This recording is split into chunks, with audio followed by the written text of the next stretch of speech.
from March, depending on the weather, hedgehogs will start to emerge from their hibernation.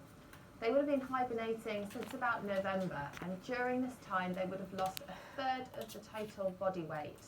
So it's the best time of year to put out lots of food and clean water for them.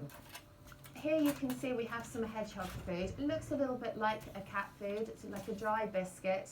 And as they're omnivores, they have a really varied diet. So these biscuits are nutritionally well balanced. And when you're feeding dry feed like this, it's important that you're putting out lots of water as well. You don't want the hedgehogs to become dehydrated. So the Wildlife World Hedgehog House and Hogolo are perfect for use all year round. When they come out of their hibernation, they can make really good feeding stations. This is important if you have cats or dogs visiting the gardens. You don't want them to act as predators or competition. Take the feeding tray and you can put it into the box and tuck it around the corner or out of the way so that the hedgehog can go in and they'll be the only one able to enjoy that food.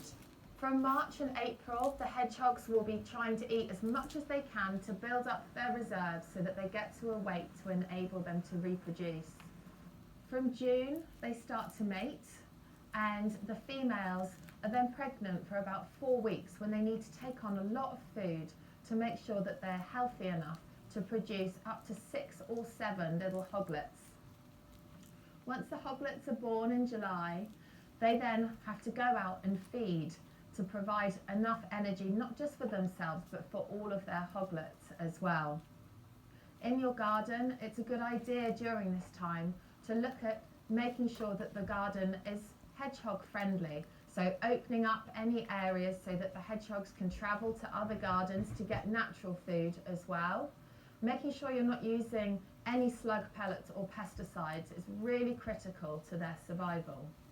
If you have a garden pond, which is great for wildlife, it's a really good idea to put a log in so that the hedgehogs, if they go down to get a drink, they can easily get out as well.